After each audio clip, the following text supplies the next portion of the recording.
mukjizat adalah syai'un khariqu anil 'ada. Sesuatu yang melampaui kapasitas manusia biasa. Dibagi dua oleh para ulama. Ada yang berbentuk informasi, ada yang berbentuk sesuatu kejadian nyata yang terlihat oleh mata kepala orang-orang pada saat beliau masih hidup sallallahu alaihi wasallam. Kalau informasi teman-teman seperti kisah tentang umat-umat sebelum kita. Kisah nabi-nabi diceritakan dalam Al-Quran, ini mukjizat juga karena kita tidak hadir pada saat itu. Nabi SAW dulu tidak hadir, diberitakan melalui wahyu. Informasi tentang kejadian yang terjadi di zaman beliau dan informasi yang terjadi nanti di akhir zaman, seperti tanda-tanda hari kiamat yang satu persatu terbukti kebenarannya semua. Ini dalam bentuk informasi. Nanti akan saya berikan contohnya tentunya. Yang kedua teman-teman, sesuatu yang kelihatan dengan mata kepala, seperti pembelahan bulan dengan jari telunjuk beliau sallallahu alaihi wasallam yang mulia. Kemudian menurunkan hujan dan membubarkan awan sehingga hujannya berhenti. Penyembuhan penyakit yang mustahil sembuh di mata manusia. Dan segala macam hal yang akan kita paparkan nanti, yang akan kita buktikan ternyata memang mukjizat baginda Nabi SAW di atas mukjizat para nabi-nabi sebelumnya, sebagaimana beliau pemimpin para nabi-nabi dan rasul. Dan beliau mengatakan dalam sebuah hadis sahih, surga diharamkan untuk nabi-nabi sebelumku, sebelum aku masuk, dan diharamkan untuk umat-umat sebelum umatku masuk. Ini sebuah karunia yang luar biasa. Baik teman-teman sekalian, kita akan masuk sekarang ke informasi. Contoh, sebenarnya sudah cukup tadi saya bilang, informasi umat sebelum kita, informasi yang terjadi zaman Nabi SAW, informasi yang akan datang. Kita sudah bisa pahami kurang lebih seperti itulah. Tapi ada riwayat Bukhari yang ingin saya kritik di sini, tanda kutip, bukan dikritik ya, dikritik supaya antum bisa faham. Karena riwayat seperti ini kadang-kadang tidak dibaca oleh sebagian orang, kadang-kadang mungkin dilewatin begitu saja hadisnya. Tapi ini adalah mukjizat Nabi SAW.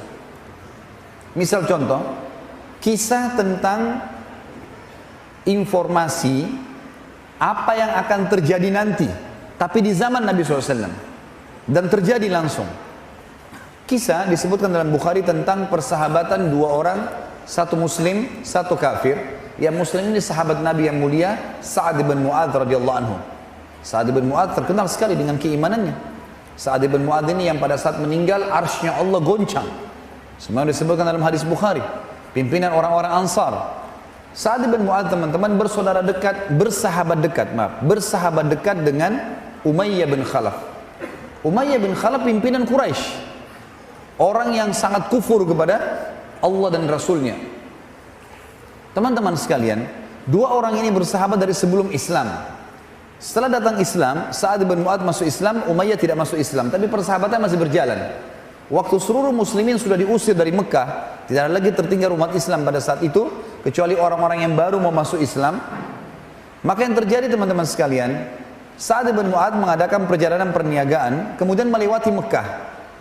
Di pinggir gerbang Mekah, dia mengirim surat kepada Umayyah bin Khalaf di dalam, "Hai Umayyah, saya kebetulan lewat Mekah dan saya ingin menjadi tamu untuk di rumahmu. Apa kau menerimaku? Kau berikan jaminan?" Kata Umayyah, "Tentu saja." Dikirimlah surat, dikirimlah beberapa pasukannya. Umayyah ini punya 300 personel perang yang sering dipakai oleh Quraisy. Dia pimpinan. Setelah Abu Jahal, Umayyah bin Khalaf ini pimpinan Mekah. Kalau Abu Jahal itu adalah rajanya Mekah, maka Umayyah ini kayak wakil gitu. Yang terjadi teman-teman sekalian, disambutlah Sa'ad bin Mu'adz, kemudian masuk Mekah. Tidak ada yang berani ganggu karena ini tokoh Mekah yang menjaminnya. Pada saat tiba di rumah, kata Sa'ad, wahai Umayyah, saya ingin tawaf di Ka'bah, tapi saya tidak ingin tawaf sementara ada orang-orang kamu. Orang tawaf telanjang, orang bersiul, orang tepuk tangan, tawaf kemusyrikan. Saya ingin tahu tidak ada orang. Kata Umayyah, baiklah, nanti kalau malam hari sudah kosong saya akan panggil kamu. Umayyah pergilah, duduk sama teman-teman di Darun Nadwa. Setelah kosong Mekah, Ka'bah, saya masukkan Ka'bah adalah, kalau kayak sekarang habis Isya, sudah kosong kalau di zaman dulu. Sekarang kan 24 jam, Masya Allah orang tawaf. Zaman dulu tidak. Maka yang terjadi setelah kosong, Umayyah pulang ke rumah, panggil Sa'ad. Hai Sa'ad, kalau sudah kosong Ka'bah, mau tawaf saya temani. Begitu masuk di lingkaran tawaf, baru mau tawaf, tiba-tiba Abu Jahal datang. Tahu Abu Jahalnya? Fir'aunnya umat ini. Nabi SAW mengatakan Abu Jahal, Fir'aunnya umat ini. Abu Jahal ini teman-teman julukannya dia di Mekah Abu Hakam.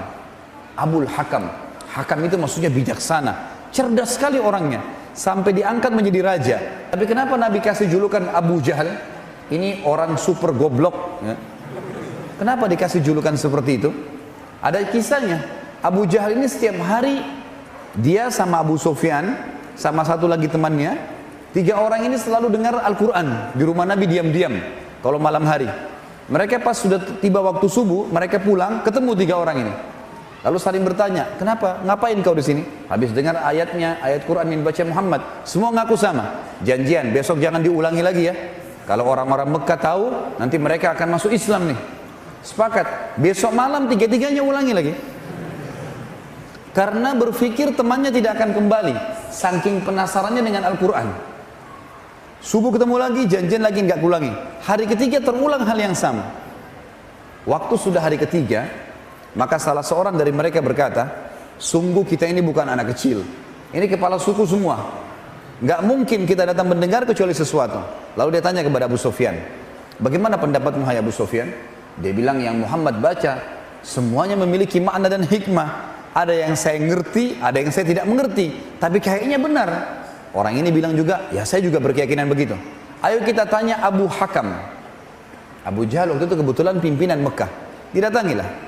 Begitu datang ke rumahnya mereka tanya, wahai Abu Hakam, kita bukan anak kecil, pimpinan suku.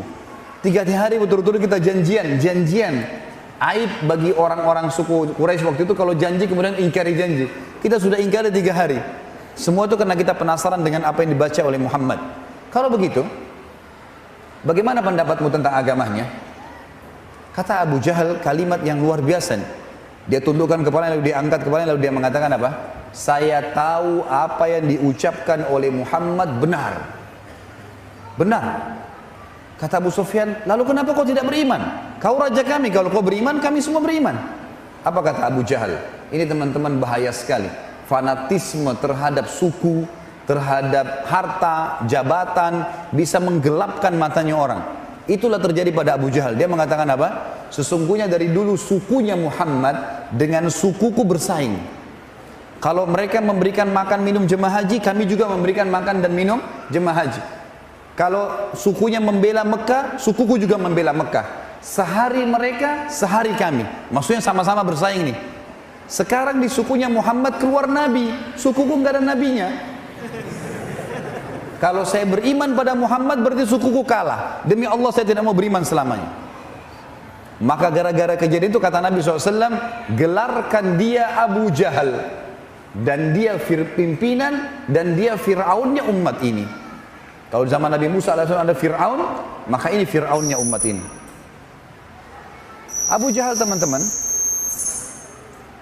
Abu Jahal pada saat itu menemui Sa'ad bin Mu'adz. Kita kembali ke kisah kita dengan Umayyah bin Khalaf yang baru mau tawaf. Abu Jahal lalu tanya, waktu itu dia Raja Mekah, wahai Umayyah, siapa di sebelahmu ini? Kata Umayyah, ini Sa'ad bin Mu'adz, pimpinan suku Madinah. Abu Jahal waktu dengar langsung dia bilang, wahai Sa'ad, berani benar kau injakkan kakimu di Mekah, sementara kau tahu permusuhan kami dengan muslimin. Demi Allah kau tidak akan keluar dari Mekah selamat. Sa'ad bin Mu'adz adalah kepala suku, terkenal pemberani, dan beliau mati syahid pada saat terjadi perang Ahzab, dan beliau lah yang mengambil keputusan 700 pasukan perangnya Quraidah dibunuh semuanya. Pemberani yang luar biasa Sa'ad. Kata Sa'ad, wahai Abu Jahal, kau tidak akan bisa menyentuhku karena aku akan melawan. Kau mati atau aku mati. Kalaupun kau berhasil membunuhku, maka sukuku tidak akan membiarkanmu. Sukunya namanya Aus di Madinah. Karena Ansar dulu ada Aus dan Khazraj. Suku Aus. Sukuku Aus tidak akan membiarkanmu. Maka kata Abu Jahal, enggak masalah. Pokoknya saya tidak akan peduli. Saya tidak akan membiarkan kau keluar. Umayyah bin Khalaf bingung. Di depannya ada Sa'ad bin Mu'adz, sahabatnya tapi muslim. Di sebelahnya juga ada sahabatnya Abu Jahal, tapi kafir. Tiba-tiba dalam riwayat Bukhari dikatakan jiwanya condong kepada Abu Jahal. Dia mengatakan, wahai Sa'ad, jangan kau angkat suaramu di depan Abu Hakam, karena dia pemimpin lembah ini, dia raja kami. Sa'ad merasa tersinggung, bukannya dibela, dilindungi, malah dijatuhkan. Kata Sa'ad, wahai Umayyah, mulai sekarang hubungan kita putus, gak ada lagi persahabatan. Dan perlu kamu tahu, ini saksi bahasan, perlu kamu tahu, Rasulullah SAW telah memberitakan kepada kami kalau kami akan membunuhmu. Ini informasinya. Jadi Umayyah bin Khalaf masih hidup, Nabi sudah bilang, wahai muslimin, kalian akan membunuh Umayyah bin Khalaf nanti. Umayyah bin Khalaf, teman-teman sekalian, mendengar informasi ini kepalanya orang-orang kafir di Mekah ya. Kaget, dia pucat, dalam riwayat ini dikatakan, kemudian dia berkata, dia tidak bilang, Muhammad bohong, itu enggak benar, enggak. Dia langsung bilang, demi Allah Muhammad enggak pernah dusta. Apakah diberitakan kepadamu di mana kalian akan membunuhku, di mana umat Islam akan membunuhku? Kata Sa'ad, tidak ada informasi. Tapi berita pasti kami akan membunuhmu. Umayyah bin Khalaf dalam kondisi bingung pada saat itu, berkecamuk di pikirannya dia akan terbunuh. Dia meninggalkan Abu Jahal, meninggalkan Sa'ad bin Mu'adz. Salah satu sahabat yang nanti masuk Islam menceritakan yang melihat kejadian tersebut. Lalu dia pulang. Di tengah jalan dia mengulang-ulangi kalimat, demi Allah Muhammad gak pernah dusta, demi Allah Muhammad gak pernah dusta. Sampai tiba di rumahnya. Lalu dia bilang sama istrinya, wahai istriku, apa kau tahu apa yang Sa'ad bin Mu'adz katakan tentang aku? Kata istrinya, apa itu? Dia bilang, kalau Muhammad memberitahukan sahabat-sahabatnya, mereka akan membunuhku. Apa kata istrinya? Umayyah, ini kufur, benci dengan Islam. Dia mengatakan, demi Allah Muhammad gak pernah dusta. Tapi apakah diberitakan kepadamu di mana kau akan dibunuh? Kata Umayyah, saya sudah tanya saat menjawab seperti apa yang saya berikan kepadamu sekarang jawaban. Kalau Muhammad tidak memberitakan, ini riwayatnya seperti itu ya. Tentu kita setiap membaca nama Nabi SAW, kita membacakan salawat kepada beliau. Tapi ini perkataan Umayyah bin Khalaf. Tapi saya janji kepadamu, hai istriku, saya tidak akan keluar dari Mekah. Ringkas cerita, 3 bulan setelah kejadian tersebut, teman-teman sekalian, terjadilah kasus perang Badr. Tahun 2 Hijriah di bulan Ramadan. Sebabnya adalah seluruh harta muslimin yang hijrah ke Madinah, seperti Abdurrahman ibn Auf, Abu Bakar, Umar, banyak sahabat yang punya harta di Mekah, itu dirampas sama orang Quraisy karena mereka hijrah dengan pakaian di badan, rumahnya, dagangannya, semua tidak dibawa, diambil oleh Quraisy. Dan yang memperebutkan itu adalah kepala-kepala suku Quraisy, diantaranya Abu Jahal, Umayyah bin Khalaf, dan Abu Sufyan. 3 orang ini memperebutkan harta itu, gitu kan. Ringkas cerita teman-teman sekalian, harta-harta muslimin ini diambil, lalu dibawa ke negeri Syam, dijadikan sebagai duit, beli dagangan, kemudian dijadikan sebagai harta mereka bertiga. Waktu kafilah itu lewat dari negeri Syam menuju ke Mekah, melewatin Madinah, Nabi SAW dengar, Nabi kumpulin orang-orang muhajirin dari Mekah, dan orang Ansar boleh siapa saja ikut. Silakan, kita akan menghadang kafilah Abu Sufyan untuk mengambil haknya muslimin. Maka keluarlah bersama Nabi SAW 313 orang, 314 bersama Nabi SAW. Sampai tiba di wilayah Badr. Ada sebuah gunung yang besar, sisi yang lebih dekat Madinah namanya Udwatid Dunya. Dalam Al-Quran dikatakan, idh antum bil Udwatid Dunya. Ingatlah ketika kalian wahai pasukan muslimin berada di Udwatid Dunya, sisi gunung yang lebih dekat kepada Madinah. Dan orang-orang kafir Quraisy, Abu Sufyan waktu dengar ternyata Nabi SAW keluar dari Madinah, mengirim surat ke Mekah kepada Abu Jahal, cepat kirim pasukan ke kita karena Muhammad sudah keluar dengan pasukannya. Keluar 1000 orang pasukan pada saat itu. Awalnya cuma 700 orang saja. Nanti akan saya kembali ke kisah itu. Tapi yang jelas ringkasnya, pasukan Quraisy berada di sisi gunung yang lain namanya Udwatil Quswa dalam Al-Quran. Dan 2 pasukan ini tidak saling janjian. Sementara kafilah Quraisy sudah selamat, Abu Sufyan sudah selamat. Yang saya ingin tidak beratkan saksi bahasan kita, pada saat pasukan Quraisy dimotivasi oleh Abu Jahal untuk keluar, maka semua anak-anak muda Quraisy, pasukan Quraisy berkumpul kecuali 300 orang. Mereka itu adalah sukunya Umayyah bin Khalaf. Umayyah bin Khalaf duduk depan Ka'bah. Sukunya, pasukannya duduk, nggak ada yang mau ikut perang. Abu Jahal lagi motivasi orang, ayo ikut, terkumpul 700 orang. Begitu lewat depan Ka'bah, dilihat Umayyah. Umayyah duduk sama pasukannya. Kata Abu Jahal, wahai Umayyah, kenapa kau nggak bergerak? Muhammad mau rampas harta kita. Kata Umayyah apa? Wahai Abu Hakam, apa kau sudah lupa apa yang dikatakan Sa'ad bin Mu'adz 3 bulan lalu? Kalau Muhammad menginformasikan sahabatnya akan membunuhku. Abu Jahal sudah lupa kisah itu. Lalu dia bilang, masa kau percaya? Dusta itu, jangan. Kata Umayyah, demi Allah saya nggak mau keluar. Muhammad nggak pernah dusta. Abu Jahal licik, dia pulang ke rumahnya. Dalam riwayat ini dikatakan, lalu dia mengambil dedupaan, ya, wewangian yang khas wanita. Jadi di Mekah dulu itu kalau dicium bau itu harus wanita, bukan laki-laki. Kalau laki-laki pakai berarti ini tanda tanya. Dianggap banci. Dia bakar, Abu Jahal bakar punya istrinya di tempat pembakaran dupanya, kemudian dia bawa ke dekat Ka'bah. Lalu dia bilang kepada Umayyah, "Ya Umayyah tatayyab." Wahai Umayyah pakai ini. Umayyah marah. Kenapa pakai saya minyak wangi wanita? Kata Abu Jahal, "Kau kan wanita, nggak mau berperang."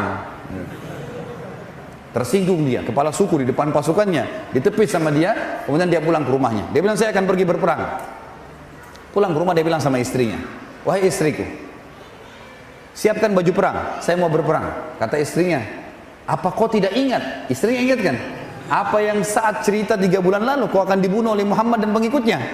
Dia bilang, "Saya dipermalukan sama Abu Hakam. Saya akan keluar beberapa langkah dari Mekah, nanti saya kembali lagi.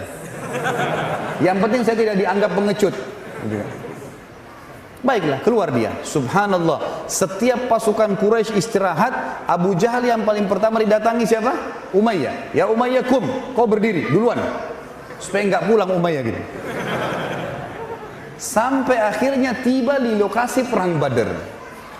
Tiba di lokasi yang dia akan mati. Tentu perang Badar ada kisah sendiri teman-teman sekalian. Ini kalau antum ikutin di YouTube ada ceramah Sirah Nabawiyah panjang lebar. Saya tidak bisa ceritakan karena ini cerita panjang sekali. Saya ringkaskan teman-teman. Ringkas cerita, pasukan Quraisy terkalahkan kocar kacir. Banyak pasukan mereka yang terbunuh, pimpinan-pimpinan mereka termasuk Abu Jahal terbunuh. Yang lainnya juga terbunuh waktu Abu Jahal terbunuh. Dan yang membunuh Abu Jahal siapa? 2 orang anak muda dari Ansar, adik kakak. Dua-duanya datangi Abdurrahman ibn Auf. Lalu dua-duanya, yang satu mengatakan, si kakak bilang 16 tahun ini, ya, Auf ibn Afra namanya radhiyallahu anhu. Dia bilang, "Wahai paman," tanya Abdurrahman ibn Auf, "mana Abu Jahal itu?" Kata Abdurrahman, "Kenapa kau tanya Abu Jahal?" Dia bilang, "Saya dengar Rasulullah SAW paling suka disakiti oleh dia waktu di Mekah. Saya ingin membunuhnya." 16 tahun. Lalu kata Abdurrahman, "Baiklah, tunggu kalau saya lihat nanti di pasukan Quraisy saya akan bilang." Kata Abdurrahman, datang di sebelah saya adiknya. Ini juga sama, anaknya Afra radhiyallahu anhu ajmain datang, kemudian dia mengatakan, "Paman, tanpa janjian sama kakaknya, mana Abu Jahal?" Kata Abdurrahman, "Kenapa kau tanya Abu Jahal?" Dia bilang, "Saya dengar dia paling banyak mengganggu Nabi SAW di Mekah. Saya ingin membunuhnya." Kata Abdurrahman, "Baiklah, nanti kalau saya lihat di pasukan kafir Quraisy saya akan bilang." Kata Abdurrahman, tiba-tiba Abu Jahal kelihatan di depan jauh. Dia duduk di atas kuda, semuanya besi, dari kepalanya sampai kaki kudanya. Kecuali matanya saja yang kelihatan, semua pakai besi. Dan dilindungi dengan 10 lingkaran pasukan. 1, 2, 3, 4, 5, sampai 10 lingkaran. Bagaimana caranya ditembus nih? Gitu kan? Kata Abdurrahman, lalu saya bilang, "Itu Abu Jahal." Dia bilang, begitu saya ucapkan itu Abu Jahal, 2 anak muda ini melecit, satu 16 tahun, satu 15 tahun, seperti anak panah yang lepas dari busurnya, berlumba, meloncati barisan yang 10 baris ke atas dari pundak, menebas sana sini sampai tiba di Abu Jahal. Lalu dua-duanya menebaskan pedangnya, kena pahanya Abu Jahal, robek. Yang satu sempat terbunuh si adik, tinggal si kakak. Kakak sempat melawan sebentar, kemudian pada saat melawan tangannya terputus yang sebelah kiri. Dia keluar dari kancah peperangan, dia ikat sisa tangannya yang sakit, kemudian dia berperang. Ternyata mengganggu, ya. Ternyata mengganggu. Lalu kemudian dia keluar lagi dari kancah peperangan, dalam riwayat Bukhari dikatakan lalu diinjak sama dia, tangannya dicabut. Lalu kemudian tinggal satu tangan, dia melawan sampai dia terbunuh mati syahid. Tapi Abu Jahal mati gara-gara sobekan paha itu. Maka 2 anak inilah yang membunuh Abu Jahal. Ringkas cerita, waktu Abu Jahal mati teman-teman sekarang, kocar kacir pasukan Quraisy, gitu kan? Kocar kacir.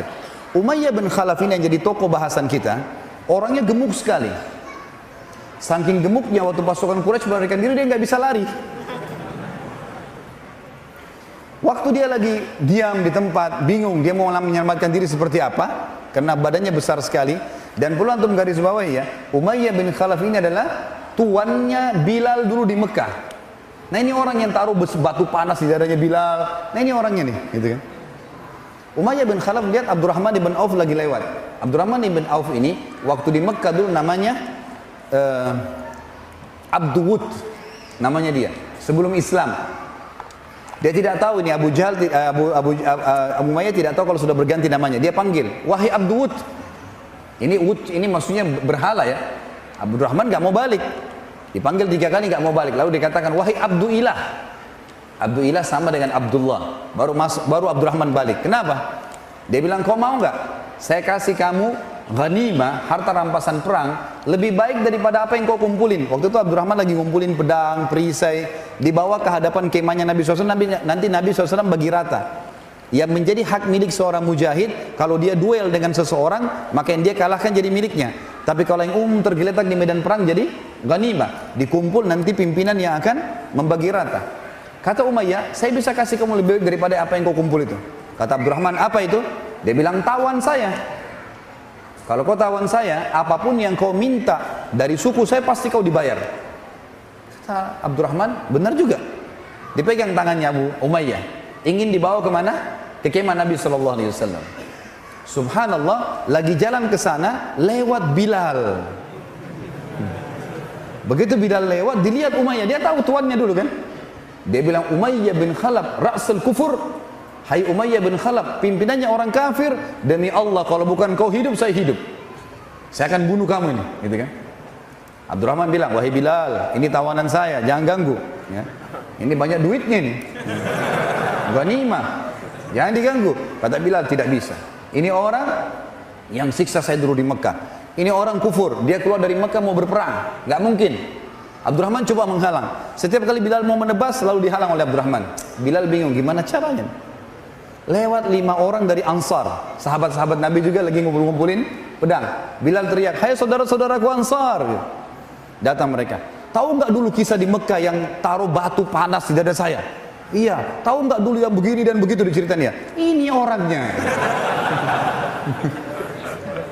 Ini orangnya nih. Bunuh, ayo. Gitu. Maka 5 orang ini, wah ini musuh bebuyutan nih. Kelilingnya, Abdurrahman bilang, hai saudara-saudara Ansar, ini ghanimahku, jangan diganggu. Kata Bilal, dia yang kasih batu panas, dia yang begini, dimotivasi. Sampai akhirnya sahabat bilang, hai Abdurrahman menyingkir, nggak bisa, ini orang harus mati. Bilal saudara kita, nggak boleh. Ini orang sudah tertawan, sudah keluar dari Mekah perang, gitu kan? Abdurrahman bingung, gimana caranya? Ini hadis sahih menjelaskan ya. Maka kata Abdurrahman, hai Umayyah tidurlah. Tidur dia di atas tanah, Abdurrahman tidur di atasnya. Supaya nggak dibunuh kan gitu. Lalu Bilal mengatakan, dia ini musuh Allah, dia begini, dia begitu, bunuhlah dia. Maka mereka menusuk-nusuk dari bawahnya Abdurrahman. Sampai akhirnya Umayyah bin Khalaf mati terbunuh di kancah Badr. Dan seperti yang disampaikan oleh Nabi SAW, bahwasanya dia akan terbunuh. Nah ini kisah tentang apa teman-teman sekalian? Kisah tentang informasi yang akan terjadi di zaman beliau tapi terjadi. Kan itu. Sekarang kita sampaikan kisah yang sedang terjadi. Sama hadis Bukhari dan ini masih berhubungan sebenarnya. Makanya saya pilih judul ini atau kisah ini. Kisah tentang ini disebutkan dalam kitab Maghazi tentunya dengan Musa bin Uqbah, oleh Musa bin Uqbah. Seorang sahabat nanti jadi sahabat namanya Umair bin Wahab al-Jumahi. Umair bin Wahab al-Jumahi. Orang ini bersahabat dekat dengan Safwan bin Umayyah bin Khalaf. Safwan bin Umayyah bin Khalaf. Kan Umayyah bin Khalaf tadi mati ya. Waktu dia mati di perang Badar, anaknya gantikan jadi kepala suku. Namanya Safwan. Safwan ini bersahabat dengan Umair bin Wahab al-Jumahi. Sudah rekam namanya? Majelis ilmu jangan cuma masuk telinga kanan keluar telinga kiri ya. Cantolin dalam hati supaya ada ilmunya. 2 orang ini bersahabat. Lalu Safwan bilang begini kepada sahabatnya Umair, wahai Umair, sedih ya kita dikalahkan di perang Badar, dipermalukan di Jazirah Arab. Ayahku terbunuh, anakmu tertawan. Jadi Umair rupanya ini anaknya ikut perang Badar tertawan jadi tawanan, gitu kan? Kata Safwan, kalau seandainya ada cara untuk membalas dendam nih. Kata Umair, hai Safwan, kalau seandainya ada yang menanggung utang-utangku, aku punya utang banyak di Mekah, ada yang mau bayarin, ada yang menanggung istri dan anakku kalau aku terbunuh, dia henuskan pedangnya. Lalu dia mengatakan, saya akan ke Madinah membunuh Muhammad dengan pedang saya ini. Tadinya Umair ini niatnya, karena ini kepala sukunya, dia ingin menghibur gitu. Dia nggak sadar jawabannya Safwan. Safwan tiba-tiba mengatakan, kalau gitu, mulai sekarang anggap hutangmu lunas, gitu kan? Dan semua keluargamu, istrimu, anakmu saya yang tanggung. Pergilah ke Madinah, bunuhlah Muhammad. Akhirnya Umair gak ada pilihan lain, harus ke Madinah. Berangkat ke Madinah. Tradisi orang-orang Arab dulu teman-teman sekalian, kalau dia berjaga-jaga, pedang ditaruh di pundak kanan atau kirinya.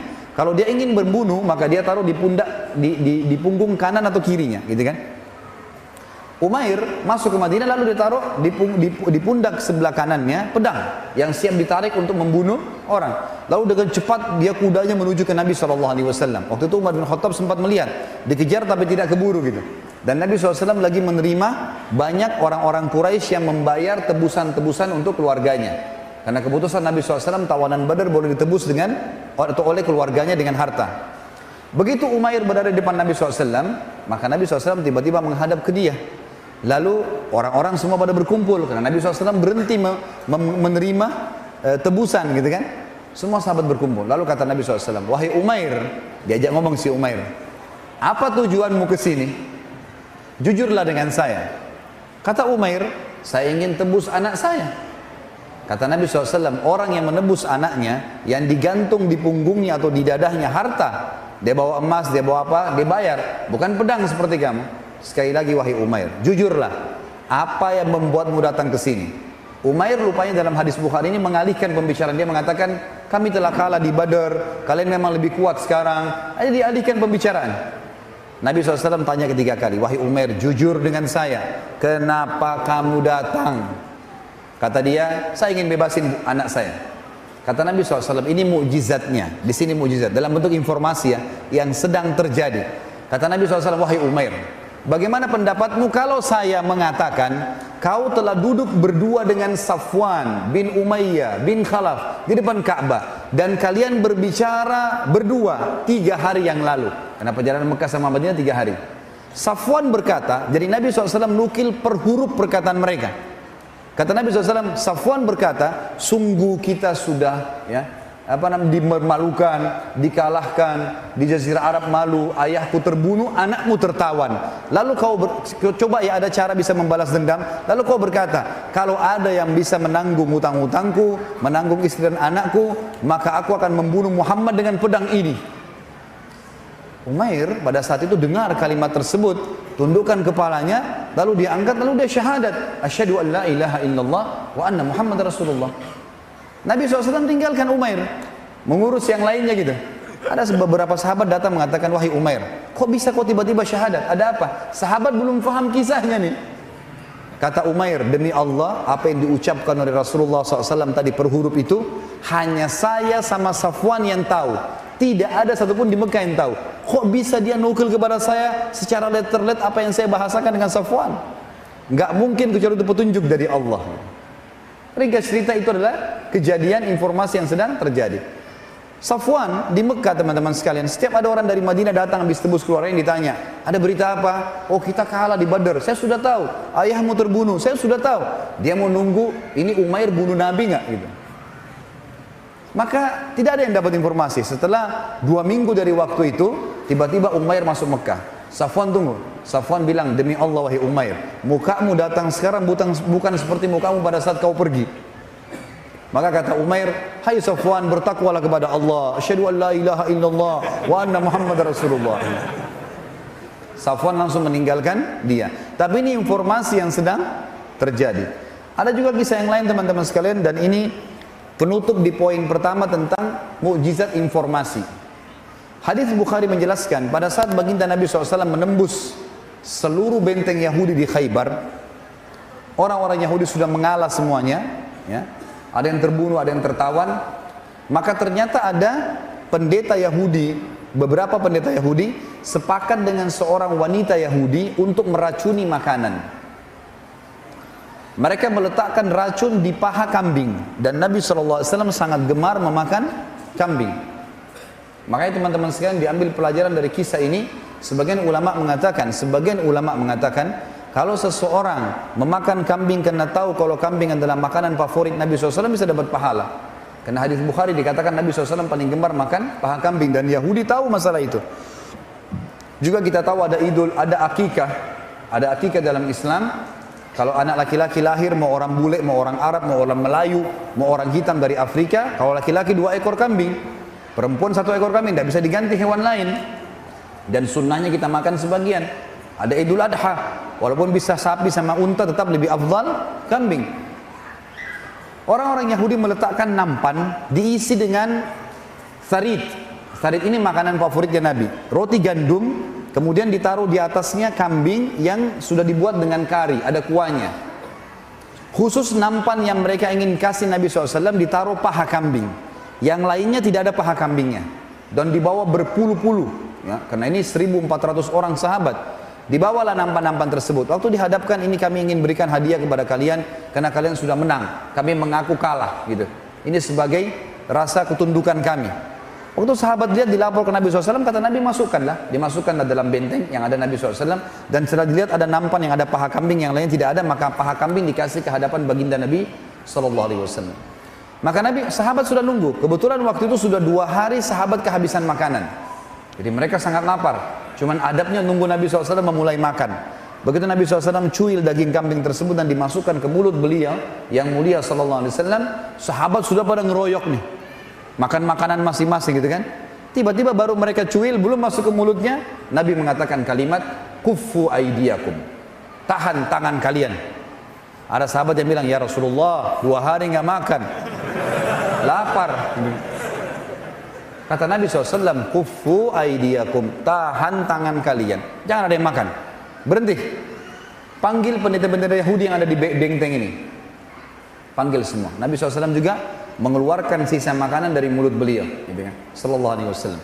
Kata pendeta Yahudi, lalu Nabi SAW dan hadis Bukhari menanyakan 3 pertanyaan. Pertanyaan terakhir yang merupakan ya saksi bahasan kita yang akan kita titik beratkan. Tapi Nabi SAW ingin menjebak Yahudi, karena Yahudi ini suka dusta. Kata Nabi SAW, ya ma'syaral Yahud, a'antum musaddiqi in sa'altukum an syai'? Hai orang-orang Yahudi, jujur nggak kalau saya tanya sesuatu? Kata orang-orang Yahudi, tentu saja. Pertanyaan pertama Nabi SAW, man jaddukum, siapa kakek kalian? Kenapa Nabi SAW tanya kakeknya mereka? Ternyata di benteng Khaybar teman-teman ada 2 suku Yahudi, namanya Qainuqa dan Nadhir. 2 suku ini terkenal mereka punya sumber kakek 1 orang. Tapi kakek ini terkenal penakut, pengecut, keturunannya sedikit, malas bekerja, buruk lah. Maka mereka menghapus kisahnya orang ini dan mengalihkan ke nama seorang Yahudi yang dianggap hebat, pemberani, punya keturunan banyak. Dan orang-orang Yahudi tidak ngerti masalah itu. Ini di tangan para pendeta saja. Maka kata Nabi SAW, siapa kakek kalian? Mereka bilang Fulan bin Fulan, yang pemberani itu. Kata Nabi SAW, kalian dusta. Kakek kalian Fulan bin Fulan, yang pengecut dan kalian tidak mau nisbatkan nama kepadanya. Entah, Yahudi diam, nggak bisa ngomong. Nabi tanya lagi, ya ma'syaral Yahud, a'antum musaddiqi in sa'altukum an syai'? Hai Yahudi, jujur gak kalau saya tanya lagi? Kata Yahudi apa? Ini perhatikan jawabannya. Ini hadis sahih riwayat Bukhari. Kata Yahudi, iya, kalau kami dusta, maka pasti Allah akan beritakan kepadamu sebagaimana Allah beritakan tentang siapa kakek kami. Tahu maksudnya apa? Berarti tahu kalau ini Nabi. Gitu. Maka kata Nabi SAW, man ahlin nar, siapa yang akan jadi penghuni neraka? Kata Yahudi apa jawabannya? Ini hadis Bukhari sekali lagi. Kata Yahudi apa? Kami akan masuk duluan, lalu akan digantikan oleh kalian. Kata Nabi SAW, kalian dusta, kami tidak akan menggantikan kalian. Itu sudah 2 ya, terjebak. Sekarang yang ketiga, Nabi tanya lagi, ya ma'syaral Yahud, antum musaddiqi in sa'altukum an syai'? Hai Yahudi, jujur nggak kalau saya nanya lagi? Tanya lagi, kata beliau, kata mereka, tentu kami akan jujur. Kata Nabi SAW, apakah kalian letakkan racun di makanan ini? Kalau ditanya langsung dari awal, ini dusta pasti mereka. Dijebak dulu. Mereka bilang, iya. Kata Nabi SAW, kenapa kalian kasih racun? Lihat kata Yahudi apa? Kami ingin memastikan tentang kenabianmu. Kalau kau betul-betul nabi, kau akan tahu ada racunnya. Sekarang Nabi sudah tahu atau belum? Tahu. Buktinya Nabi berhenti makan kan? Tapi kalau kau hanya raja yang mau merampas kekayaan kami, kau akan mati dengan racun itu. Lalu orang-orang Yahudi bilang apa? Dalam penutupan hadis, tapi hai Muhammad, siapa yang beritain ke kamu itu? Kok bisa kamu tahu? Nggak ada yang tahu racun ini kecuali kami para pendeta dan ibu yang buat, perempuan yang buat itu. Kata Nabi SAW sambil mengangkat paha kambing itu, akhbarani hadzal dhira, yang telah menginformasikan kepada saya tentang racun itu, paha ini, paha yang sudah dimasak, ngomong kepada Nabi SAW mengatakan, saya diracuni wahai Rasulullah. Paha kambing, gak masuk di akal, tapi itu mukjizat. Mukjizat Nabi SAW yang sifatnya kelihatan di depan mata. Seperti kasus Nabi Musa melempar tongkatnya dan seterusnya, itu akan kita dengarkan banyak hubungan dengan mukjizat Nabi SAW yang serupa atau bahkan lebih hebat daripada itu. Namun sebelumnya teman-teman, saya ingin titik beratkan dulu satu hal. Semua yang baginda Nabi SAW miliki adalah mukjizat dari Allah yang maha perkasa dan maha kuat, dan bukan berarti beliau SAW mengetahui hal yang gaib dengan sendirinya. Ini di garis bawah teman-teman. Makanya dalam banyak riwayat Bukhari Muslim, setiap kali ada sahabat bertanya dan Nabi SAW belum mendapatkan jawabannya dari Jibril, beliau terdiam sambil menunggu. Begitu datang jawaban, lalu beliau mengatakan, siapa tadi yang bertanya? Baru angkat tangan. Begini penyampaiannya. Jadi Nabi SAW juga tidak tahu yang gaib kecuali datang informasi. Ini di garis bawah. Ikuti dulu beberapa poin, nanti akan saya titik beratkan. Ada pesan yang saya ingin sampaikan di sini. Surah Jin, Allah menceritakan dalam surah nomor 72 ayat 26. A'udzu billahi minasyaitonir rajim. Alimul ghaibi fala yudhiru ala ghaibihi ahada. Allah satu-satunya Tuhan yang mengetahui semua yang gaib, maka dia tidak memperlihatkan kepada seorang pun tentang yang gaib itu. Kemudian dalam surah Al-An'am, surah nomor 6 ayat 59, Allah yang maha pemurah dan maha perkasa berfirman, A'udzu billahi minasyaitonir rajim, wa indahu mafatihul ghaibi la ya'lamuha illahu wa ya'lamu ma fil barri wal bahr wa ma tasqutu min waraqatin illa ya'lamuha wa la habatin fi dhulumatil ardi wal radbin wa la yabisin illa fi kitabim mubin. Dan pada sisi Allah lah kunci-kunci semua yang gaib. Tidak ada yang mengetahuinya kecuali Dia sendiri. Dan Dia mengetahui apa yang di daratan dan di lautan, dan tidak ada sehelai daun pun yang gugur melainkan Dia Allah mengetahuinya, dan tidak ada sebutir biji pun baik dalam kegelapan bumi ataupun tidak sesuatu yang basah dan kering melainkan telah tertulis di Lauhil Mahfuz. Surah Al-An'am, surah nomor 6 ayat 50, Allah Subhanahu wa taala juga berfirman, A'udzu billahi minasyaitonir rajim, qul la aqulu lakum 'indi khazainullahi wa la a'lamul ghaib wa la a'lamul ghaiba wa la aqulu lakum inni malak in attabi'u illa ma yuha ilayya qul hal yastawil a'ma wal basir afala tatafakkarun. Katakan hai Muhammad kepada semua pengikutmu, aku tidak mengatakan kepada kalian bahwa perbendaharaan Allah ada padaku, dan tidak pula aku mengetahui yang gaib, dan tidak pula aku mengatakan kepada kalian bahwa aku seorang malaikat. Aku tidak mengikuti kecuali yang diwahyukan kepadaku. Katakanlah hai Muhammad kepada orang-orang yang belum memahaminya, apakah sama orang yang buta dan orang yang melihat? Sama enggak orang yang belajar dengan tidak belajar? Maka apakah kamu tidak memikirkannya?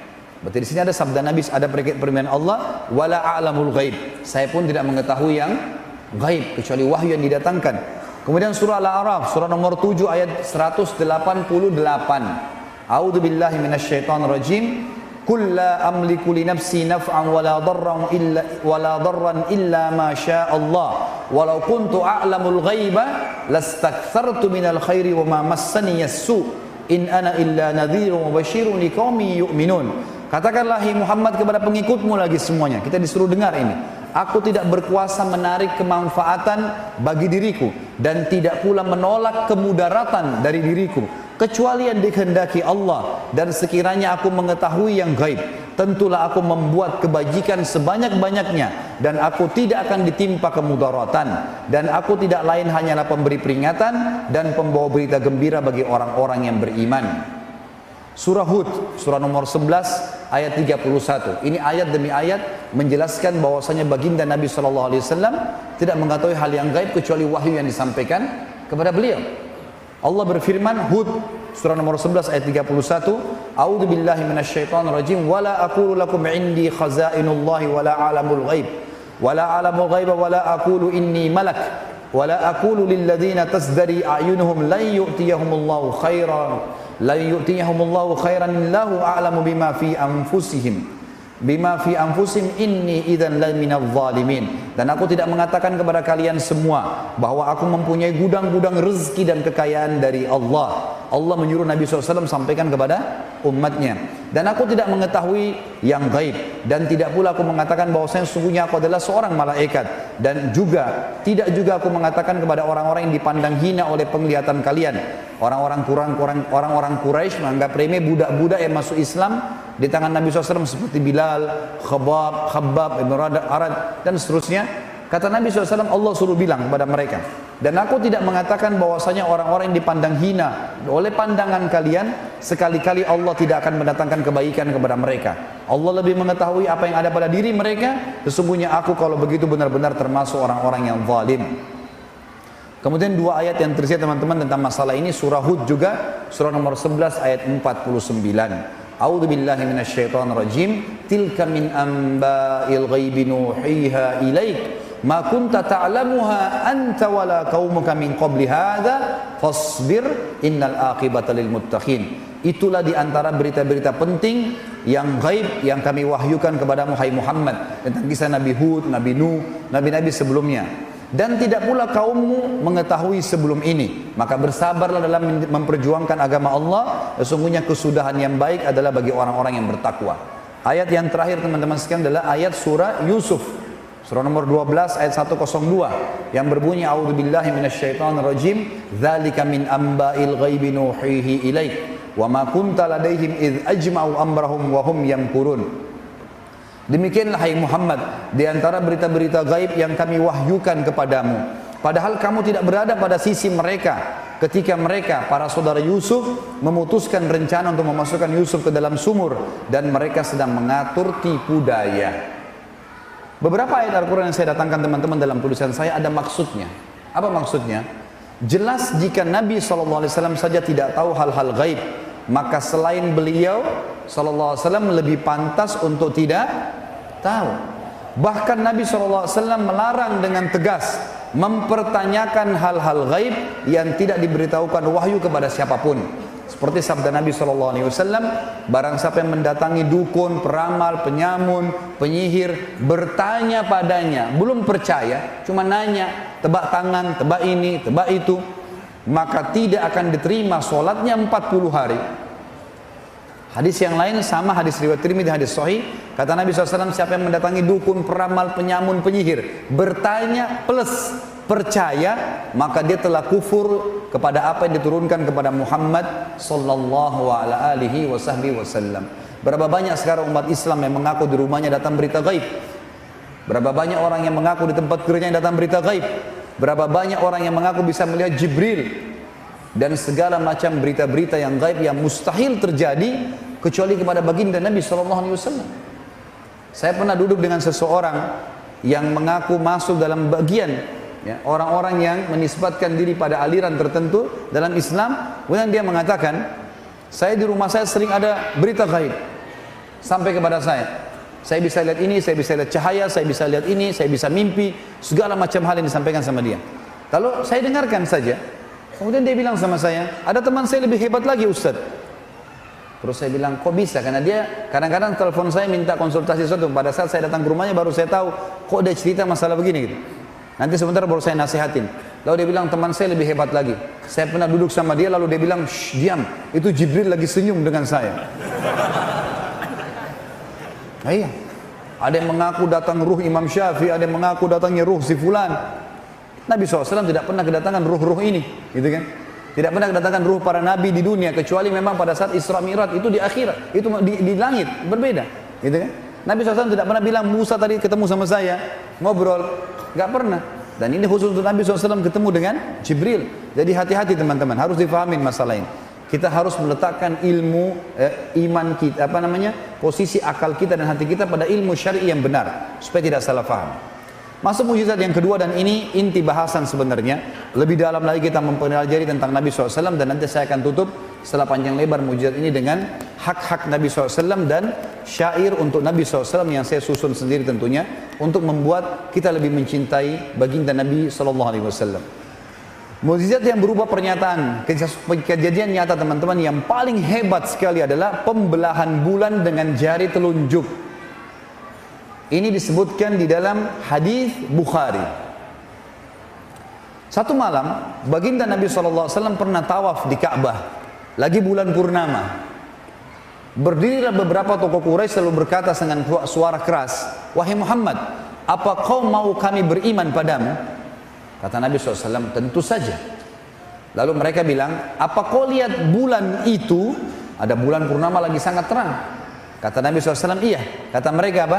"Belah bulan itu buat kami." Ini teman-teman bukan belah kue ya, bukan belah pohon pakai kampak. Bulan sekarang aja sulit sekali sampai ke sana, apalagi zaman dulu. Di sini perlu teman-teman garis bawahi, Quraisy pada saat itu bukan sedang minta mukjizat ya, bukan minta sesuatu yang hebat lalu mereka beriman, bukan. Mereka persis seperti kaumnya Nabi Saleh.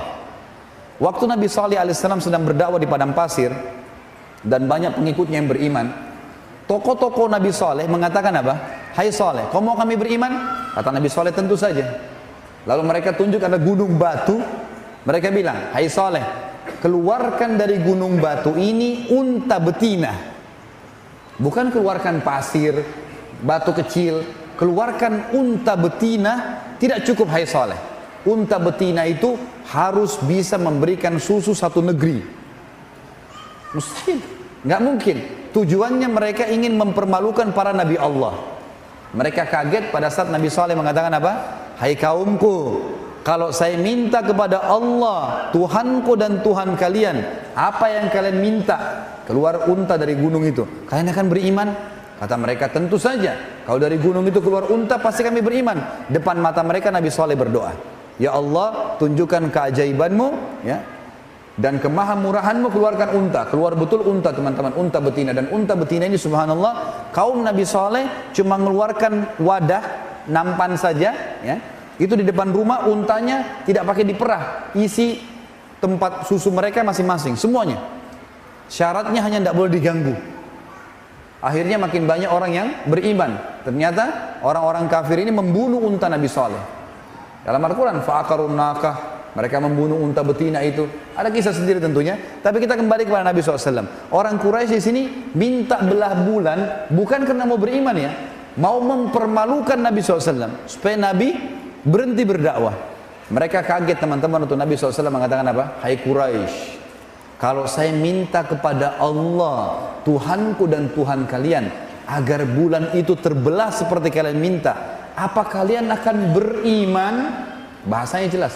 Kata Quraisy, "Kalau kau bisa belah bulan itu, kami akan beriman."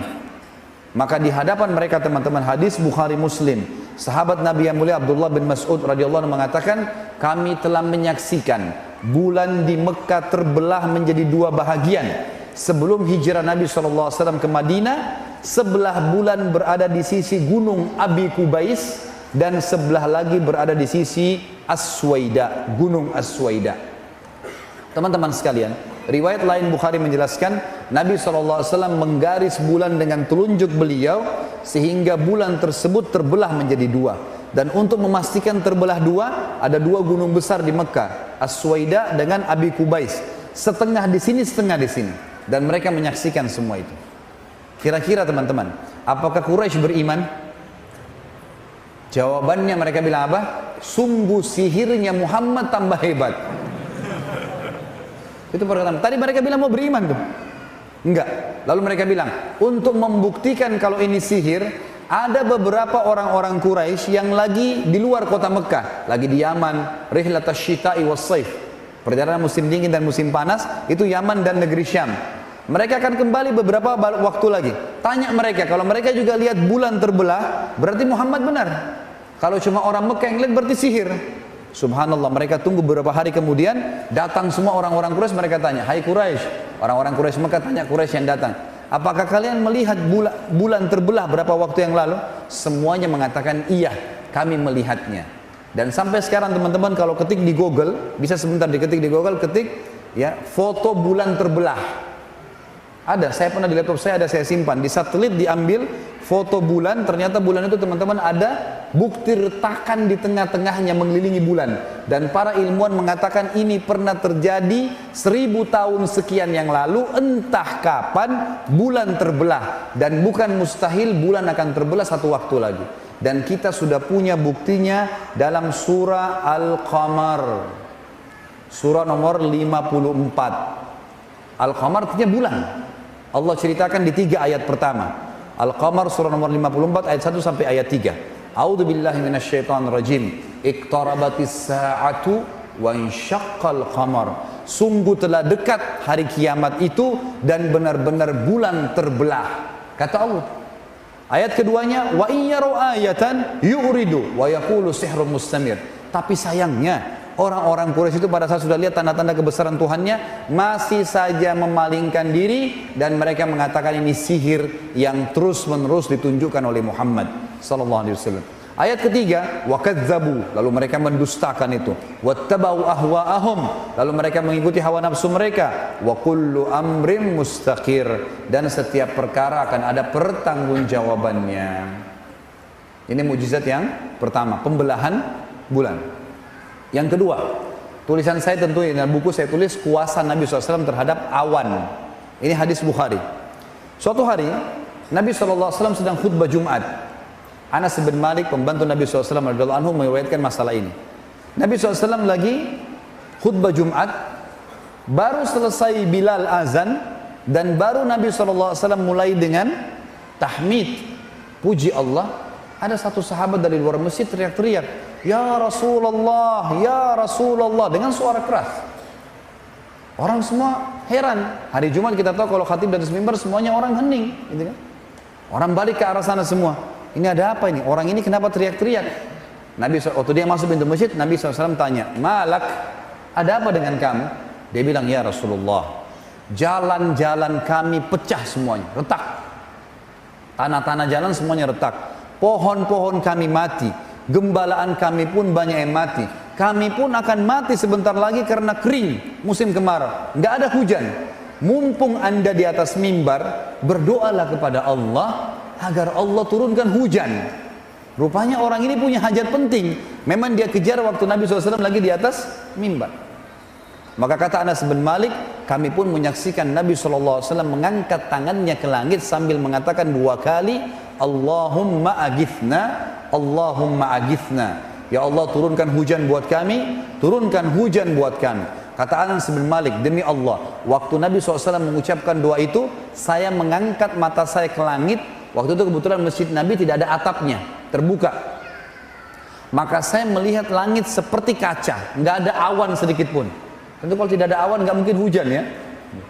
Maka yang terjadi, kata Anas bin Malik, belum selesai khutbah Nabi SAW kecuali Madinah sudah gelap, penuh dengan awan-awan, dan turun hujan lebat sampai membasah kuyupkan seluruh Madinah, termasuk Nabi SAW basah kuyup dengan jenggot beliau SAW. Lalu kami tidak melihat matahari sepekan. Seminggu nggak ada matahari, hujan terus, gitu kan. Jumat depannya Nabi SAW naik mimbar mau khutbah lagi, datang lagi orang yang minggu lalu. "Ya Rasulullah, ya Rasulullah, kenapa kamu? Rusak jalan-jalan kami, hewan-hewan kami mati, kami pun bisa mati, banjir. Minta kepada Allah agar hujan diberhentikan." Seminggu non-stop. Maka Nabi SAW mengucapkan dalam hadis Bukhari ini yang dengan doa yang masyhur, "Allahumma hawalaina wala alaina." Ya Allah, jadikan hujan ini baik buat kami, jangan masalah buat kami. "Allahumma alal aqami wadh-dhirabi wa butuni awdiyatin wa manabi'is syajar." Ya Allah, berikanlah air ini sebagai tempat yang baik untuk tanah, diserap oleh tanah, untuk tumbuh-tumbuhan dan untuk hewan-hewan, gitu kan? Semuanya jadi baik. Lalu kata Anas bin Malik, lalu aku melihat, dalam riwayat dikatakan, dan kami melihat Nabi SAW dari atas mimbarnya menunjuki awan-awan yang ada di langit. Dan setiap awan yang ditunjuk oleh jari Nabi SAW, maka yang terjadi awan tersebut bubar, sehingga berhentilah hujan itu pada saat itu juga. Maka yang tadi saya tulis teman-teman dalam hadis Bukhari ini judulnya kuasa Nabi SAW terhadap awan. Dan perlu antum tahu, belum pernah ada nabi-nabi sebelum beliau yang bisa melakukan ini. Membelah bulan dengan jari, memberhentikan hujan dengan jari. Ini kehebatan luar biasa. Kalau Nabi Musa bisa belah laut merah dengan tongkat, ini pakai jari. Ya. Kuasa besar, luar biasa. Kalau Nabi Nuh alaihissalam harus berdoa kepada Allah supaya banjir besar datang, Nabi SAW cuma berdoa dan tunjuk. Tinggal datangkan atau berhentikan hujan itu dengan kuasa Allah tentunya. Ini sebuah mujizat yang luar biasa. Yang ketiga teman-teman, kuasa Nabi SAW terhadap hewan. Hadis ini diriwayatkan Imam Ahmad tentunya. Dan masih ada ulama yang membicarakan tentang hadis ini, tapi dihasankan oleh sebagian yang lainnya. Kisah yang diriwayatkan oleh Jabir radhiyallahu anhu, pada saat kami pulang dalam satu perjalanan bersama Nabi SAW, kemudian kami masuk di pintu gerbang Madinah, kami menemukan suku Najjar. Suku Najjar salah satu suku Ansar yang tinggal di pintu gerbang Madinah. Jadi zaman dulu itu kayak Surabaya ini, kalau kota Madinah itu ada bentengnya, ada pintu gerbang. Jadi musuh nggak bisa nyerang gitu. Makanya waktu terjadi perang Uhud itu, tujuannya Quraisy mau masuk menembus benteng Madinah yang ada di sebelah gunung Uhud. Tapi karena pasukan Muslim sudah keluar, mereka terpaksa berhadapan gitu kan. Mereka tidak bisa masuk ke dalam. Begitu masuk pintu gerbang Madinah ada suku Najjar. Suku Najjar ini suku ibu Nabi SAW. Masuk sana ternyata ada unta jantan lagi ngamuk. Unta jantan lagi mengamuk. Dan unta ini teman-teman seperti kuda, bisa menggigit, bisa menendang. Ya. Yang terjadi, Jabir radhiyallahu mengatakan, ya Rasulullah, hati-hati, di depan anda ada unta jantan lagi ngamuk. Semua orang sudah tahu, termasuk pengembala unta, kalau unta jantan ngamuk, mereka cuma berusaha menggiring masuk ke kandang, lalu dibiarkan tenang dulu, baru kemudian didekati, karena liar sekali. Maka yang terjadi, Nabi SAW justru menghadapkan untanya ke unta itu. Unta ini lagi membelakangi Nabi ya. Lalu kata Nabi SAW satu kalimat, Ta'al, kesinilah. Begitu mendengar suara Nabi SAW, apa yang terjadi? Tiba-tiba saja unta itu balik ke arah Nabi SAW, menundukkan tatapan matanya, kemudian redam marahnya, lalu dia menurunkan mulutnya ke tanah, kemudian menyeretnya sampai di hadapan baginda Nabi SAW. Dengan tidak marah lagi, diturunkan. Ini bentuk penghinaan. Dia bukan cuma jalan tenang, tapi dia turun sambil menyeret mulutnya di tanah sampai di hadapan Nabi SAW. Lalu kata Nabi SAW, mana tali kekangannya? Dikasihlah. Lalu Nabi SAW ikat. Setelah diikat, kata Nabi SAW kalimat yang mulia, demi zat yang ubun-ubunku dalam genggamai, maksudnya demi Allah, tidak ada sesuatu pun di langit maupun di bumi. Garis bawah kata-kata sesuatu ya, artinya mati atau hidup di mata manusia.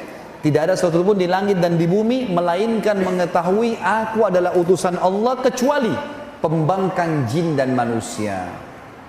Jadi air, api, tanah, batu, semuanya ini, semuanya tahu ini adalah utusan Allah, kecuali pembangkang dari jin dan manusia. Hanya mereka saja. Ada kisah yang lain teman-teman sekalian, kisah tentang pohon memberikan kesaksian. Jadi pernah terjadi di Mekah, dalam sebuah riwayat Bukhari juga dijelaskan, ada pegulat dari Jazirah Arab bernama Ruqana. Ruqana ini orangnya kekar sekali, tinggi besar. Ya. Dalam beberapa asar disebutkan Ruqana belum ada yang mengalahkan tinggi badannya, karena besarnya. Dan jasanya dia, cara dia hidup, dia suka datangi suku-suku Arab lalu dia nantang. Sampai mau gulat sama saya, ditantang kepala sukunya. Kalau dia menang, dia bisa mengambil apa saja dari orang yang dikalahkan, istrinya kah, anaknya kah, hartanya. Kalau dia kalah, dia siap menjadi pembantunya. Gitu. Selama ini tidak pernah kalah Ruqana ini. Satu kali dia dengar orang-orang Quraisy punya masalah dengan Nabi SAW. Maka dia pun datang ke Quraisy lalu mengatakan, hai Quraisy, mau saya permalukan Muhammad? Kata orang Quraisy, tentu saja. Kata Ruqana, apa balasannya? Kata Quraisy, apa yang kau minta? Kita kasih semua. Yang penting permalukan saja. Maka Nabi SAW lagi tawaf di Ka'bah. Kata Ruqana apa? Hai Muhammad, dengan suara keras. Nabi SAW balik. Apa kau mau saya beriman padamu? Kata Nabi SAW, tentu saja. Kata Ruqana, lawan saya bergulat. Lawan saya bergulat. Gitu kan? Maka kata Nabi Ruqana ini selama ini selalu orang takut sama dia. Dia pikir Nabi SAW pasti takut gitu. Kaget dia tuh, Nabi mengatakan, baiklah. Kumpul semua orang. Ini seperti ada orang mau duel. Buat ring. Akan terjadi gulat, gitu kan?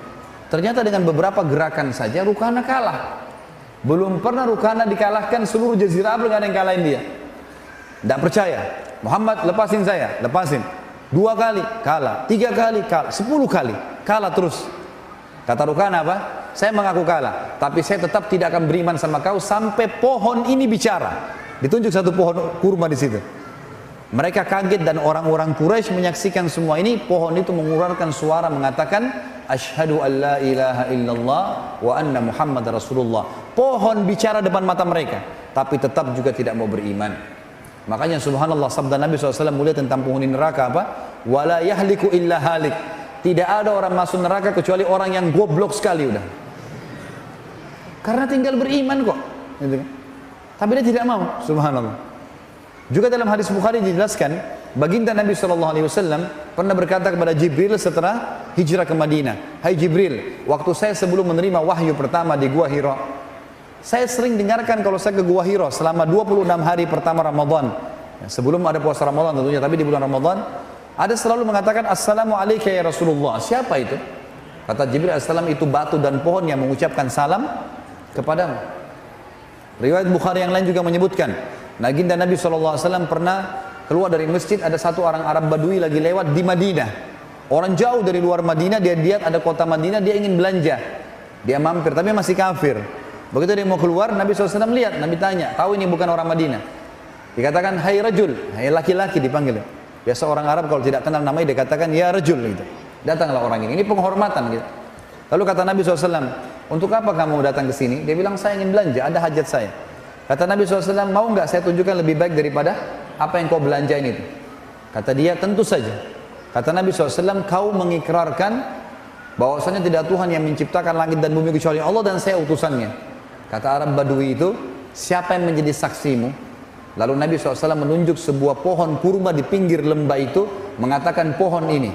Lalu pohon itu dalam hadis Bukhari dijelaskan bergerak mendekati Nabi SAW dengan orang Badui itu, lalu berkata, Asyhadu an la ilaha illallah wa anna Muhammadar Rasulullah. Riwayat yang terakhir berhubungan dengan kuasa Nabi terhadap pohon ini adalah riwayat Bukhari juga. Disebutkan bahwasanya Nabi SAW di depan mihrab beliau, kayak mihrab kita ini, ada batang pohon kurma besar di zaman itu. Ditebang atasnya, ditebang akarnya, ditancapin di tanah. Itu menjadi sutrahnya Nabi di depan mihrab pas gitu.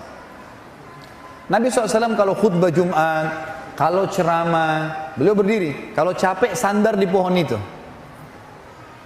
Satu hari ada seorang wanita, sahabiat Nabi radhiyallahu anha datang, tidak disebutkan namanya dalam hadis ini tentunya.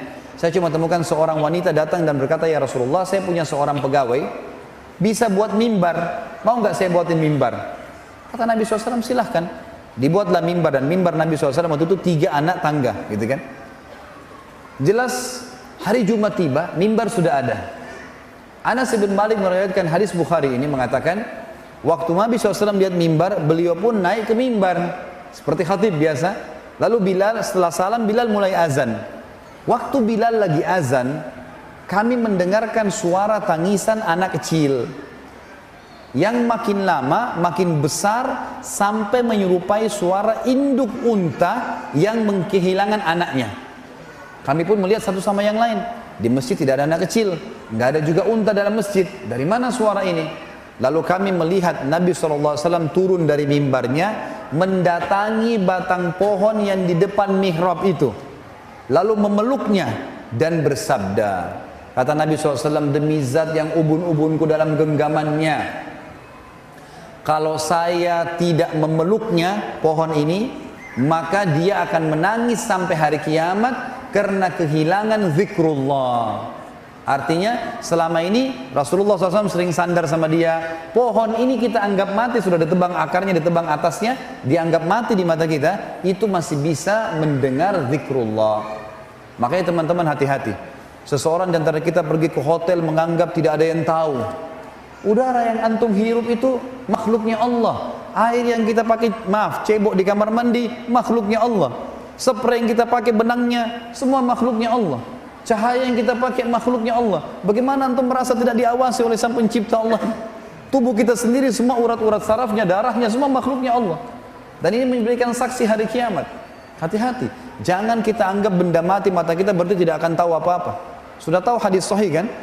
Yang muttafaqun alaih Bukhari Muslim tentang kita disunnahkan pindah-pindah tempat kalau sholat sunnah. Kenapa? Karena kata Nabi SAW, setiap tempat dipakai sholat oleh seorang muslim akan jadi saksi hari kiamat. Tembok lantai itu akan jadi saksi buat antum hari kiamat. Bagaimana kuasa Allah? Tugas kita beriman, tidak usah bertanya, gitu kan? Allah perintahkan duhur 3-4 rakaat, asar 4 rakaat, ya sudah, kita terima kalau orang beriman. Tidak usah kita protes. Kenapa ya? Duhur 4, asar 4, kenapa Allah nggak kasih aja sekalian jam 2 4 rakaat? Loh, Allah maunya begitu. Dan itu orang beriman yang harus menjalankannya. Seperti itulah. Kita masuk teman-teman, selanjutnya adalah kuasa Nabi SAW dalam menyembuhkan penyakit. Masih ada waktu? Hah? Cuma 3 orang yang nyaut. Ini masih mau dengar nggak? Alhamdulillah. Kalau cuma 3 orang, ya sudah 3 orang tinggal. Ada kisah yang luar biasa teman-teman tentang kuasa Nabi menyembuhkan penyakit. Ini kalau Nabi Isa AS menyembuhkan tuli dan bisu, dengarkan bagaimana Nabi SAW menyembuhkan penyakit para sahabat. Dalam riwayat Bukhari, semua saya ambil dalam riwayat Sahih ini, kisah tentang Abu Rafi'. Siapa Abu Rafi' ini teman-teman? Salah satu pimpinan Yahudi, salah satu raja Yahudi yang suka benci sekali dengan Islam, suka memerangi Islam. Tapi dia sembunyi-sembunyi, seperti orang munafik. Kalau ada satu suku Arab mau nyerang Madinah, dibiayai sama dia. Kalau ada perempuan penari hina Nabi SAW, hina Islam, dibiayai sama dia. Kalau ada penyair yang menghina Islam juga dibiayai sama dia. Pokoknya dia bermain di belakang lah. Nabi SAW berkata setelah habis sholat subuh, lalu berkata, siapa yang menyelesaikan urusannya Abu Rafi'? Ini bahasa santun ya. Maksudnya siapa yang bisa bunuh dia itu? Ini orang buat masalah nih. Sedikit-sedikit ada pasukan nyerang, yang biaya Abu Rafi'. Sedikit ada wanita menghina Islam, Abu Rafi' di belakangnya. Penyair, Abu Rafi', semua Abu Rafi' di belakangnya. Nabi SAW bilang, siapa yang bisa bunuh ini? Seorang sahabat Nabi bernama Abdullah bin Abi Atiq radhiyallahu anhu, sahabat Nabi yang mulia. Ibnu Hajar menyebutkan dalam Fathul Bari, Sahih Bukhari, beliau mengatakan Abdullah bin Abi Atiq radhiyallahu anhu ini punya pandangan mata yang rabun. Zaman dulu nggak ada kacamata kan, jadi mungkin punya minus gitu. Jadi agak rabun matanya. Dia mengatakan, saya Rasulullah, saya akan menyelesaikan urusannya. Kata Nabi SAW, baiklah, pergi bawa beberapa temanmu. Abdullah bin Atiq mengajak beberapa temannya, tidak disebutkan jumlahnya, mereka pergi. Tiba di benteng Abu Rafi' malam hari. Kebetulan Abdullah melihat bentengnya ini dijaga oleh beberapa orang dan cuma satu pintu. Dan ini penjaga benteng menghafal mukanya orang yang dalam benteng. Jadi nggak bisa orang asing masuk. Malam sudah ditutup. Maka teman-teman Abdullah mengatakan, kami mau istirahat dulu, hai Abdullah. Izinkan? Izinkan, silakan istirahat di seberang benteng gitu. Abdullah bilang, saya mau lihat dulu, siapa tahu ada jalan untuk masuk. Subhanallah, waktu teman-teman Abdullah pada ketiduran, tiba-tiba saja pintu gerbang benteng dibuka, keluar dari benteng perempuan, anak-anak bawa obor, ribut, suara gemuruh. Ternyata terdengar karena mereka menggunakan bahasa Arab juga waktu itu, orang-orang Yahudi, karena mereka tinggal di Jazirah Arab. Maka mereka si Abdullah dengar, mereka bilang, untanya raja kami Abu Rafi' sedang hilang, carilah. Jadi untanya hilang, dicari sama masyarakatnya, mereka keluar semua. Abdullah melihat ini kesempatan. Kalau dia bangunkan temannya lama lagi, dia jalan sendiri. Dia bilang, saya pun menyelip di antara orang-orang yang masuk, sampai akhirnya saya masuk ke dalam benteng. Begitu masuk dalam benteng, dia bilang, saya sembunyi di kandang keledai. Ada kandang keledai, dan keledai ini hewan teman-teman sekalian. Kalau dia mau ngomong, dia bersuara. Kalau tidak, dia tidak bersuara. Walaupun ada bom di sebelahnya. Jadi keledai agak berbeda gitu. Dia sembunyi di sebelah keledai. Keledai ini tidak mau teriak, tidak mau suara kalau dia merasa tidak perlu gitu. Kalau dia bersuara juga buruk. Kata Allah, inna angkaral aswati la sautul hamir, gitu kan. Suara yang paling buruk suaranya keledai. Kata Abdullah, saya sembunyi di kandang keledai. Sampai orang semua sudah masuk, penjaga benteng sudah merasa aman, dia mencantolkan pintu gerbang, lalu mereka pun pergi tidur. Setelah aman, saya pun membuka pintu gerbang, kemudian saya cantolkan dengan batu supaya saya bisa lari. Lalu saya mulai mencari di mana rumahnya Abu Rafi'. Saya melihat ada 2 lantai, ada ruangan 2 lantai. Lantai yang di atas ini ada kayak ada penerang, ada lampu. Zaman dulu orang pakai sumbu gitu kan. Lalu kemudian terdengar di sana suara orang-orang mengatakan Abu Rafi', Abu Rafi'. Maka saya tahu itu adalah rumahnya Abu Rafi'. Di sebelah rumah Abu Rafi' ada rumah-rumah juga pakai pintu dan ada cantolan-cantolannya. Kayak sekarang kita zaman dulu itu ditaruh terus digembok dari luar gitu kan. Dia bilang begitu sudah dipadamkan lampu sumbunya, semua orang sudah masuk ke rumah-rumah di sebelah. Saya pun naik ke lantai 2, lalu saya menutup semua pintu-pintu itu. Lalu kemudian saya buka pintunya rumahnya Abu Rafi', lalu saya mengatakan, Abu Rafi'. Abu Rafi' ini hafal suara teman-temannya dan sudah gelap. Kata Abu Rafi, siapa itu? Abdullah bilang, begitu saya dengar suara mengatakan dari satu arah, siapa itu? Saya ke sana, saya tebaskan pedang saya, kemudian saya lari keluar. Karena matanya agak gelap dan gelap juga ruangan. Saya ingin melihat cahaya langit yang masih ada di malam hari gitu kan. Ternyata waktu saya tiba di pintu rumah Abu Rafi belum mati. Dia berteriak kesakitan, gitu kan. Maka saya pun mengatakan, mengubah suara saya lagi. Lalu saya mengatakan, ada apa wahai Abu Rafi? Abu Rafi bilang, ada orang yang berusaha bunuh saya. Kata Abdullah, begitu saya dengar suara di arah suaranya dia, saya mengejar lalu saya tebas lagi dengan pedang. Kembali lagi ke pintu, ternyata Abu Rafi belum mati. Kata Abdullah, saya mengubah suara saya ketiga kalinya. Ada apa wahai Abu Rafi? Dengan suara yang berbeda, gitu kan? Baru Abu Rafi dengan dalam kesadikan, ada orang mau bunuh saya. Kata Abdullah, saya pun mendatanginya, lalu saya pastikan pedang saya tancapkan ke dadanya sampai tulang belakangnya bunyi. Mati, kemudian dia bilang saya tinggalkan. Kemudian saya turun karena buru-buru. Ini sudah ribut di sekitar rumahnya Abu Rafi ini. Dia bilang saya buru-buru turun dari anak tangga karena buru-buru. Akhirnya saya tidak menghitung lagi anak tangga. Saya jatuh, tulang kering saya patah. Tulang kering kaki kanannya patah. Radhiyallahu anhu. Beliau mengatakan saya cabut imamah saya lalu saya ikat kaki saya, kemudian saya berjalan dengan satu kaki keluar sampai menyeberang ke tempat teman-teman saya. Teman-teman saya pun sudah bangun lalu mereka mengatakan, ada apa wahai Abdullah? Abdullah mengatakan, alhamdulillah Allah sudah menyelesaikan urusan musuhnya. Sudah begini ceritanya, sudah mati. Gitu. Lalu kata teman-temannya, kalau gitu kita pulang ke Madinah, beritakan kepada Nabi SAW. Kata Abdullah, sebentar, saya tidak mau pulang sampai saya pastikan Abu Rafi mati. Kalau kalian mau pulang, pulang aja dulu. Teman-temannya lalu pulang ke Madinah. Abdullah nunggu sampai pagi hari, terbit matahari, habis subuh lah. Biasanya tradisi orang Yahudi kalau ada pimpinan mereka mati, mereka naik ke menara-menara benteng lalu mereka menyampaikan kalau si fulan mati. Pagi-pagi terdengar suara dengan diteriak-teriakin, Abu Rafi mati terbunuh semalam. Barulah Abdullah mengatakan saya tenang, dia pulang ke Madinah. Tiba di Madinah diberitakan kepada Nabi SAW. Lalu Nabi mengatakan alhamdulillah dan semoga Allah membalas kalian dengan kebaikan. Tapi Abdullah bilang, ya Rasulullah, tapi kaki saya patah. Nih tulang keringnya patah, nggak bisa jalan. Kata Nabi SAW, ubsut rijlak, luruskan kakimu ke arah saya. Diluruskan, lalu Nabi SAW meludahi lukanya ya Abdullah. Kata Abdullah, waktu Nabi SAW meludahinya, tiba-tiba saya bisa loncat dan bisa berlari. Tapi teman-teman, ini ludahnya siapa? Jawab dulu. Nabi SAW. Jangan pulang dari sini mengaku ludahnya bisa seperti Nabi SAW. Ini mukjizat, ya. Jangan salah faham ini. Karena pernah terjadi teman-teman sekalian, ada satu orang namanya Musailamah al-Kadzdzab. Pernah dengar? Musailamah ini yang mengaku Nabi di zaman Nabi SAW.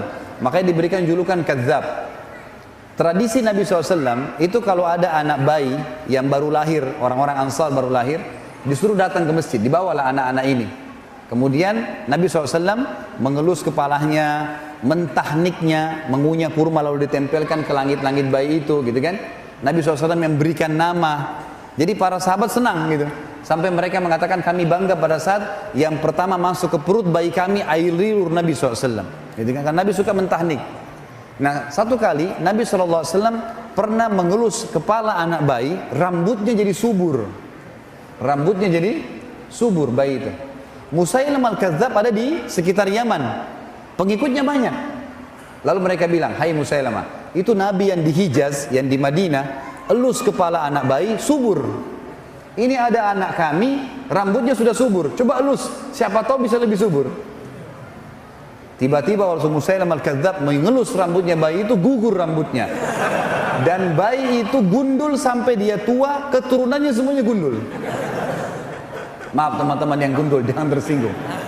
Tapi ini betul, ini kisah nyata terjadi. Satu kali juga Nabi SAW pernah didatangi oleh orang Ansar. Lalu kemudian dia berkata, ya Rasulullah, kami sudah gali sumur, sudah setengah mati dalam digali, airnya tetap asin.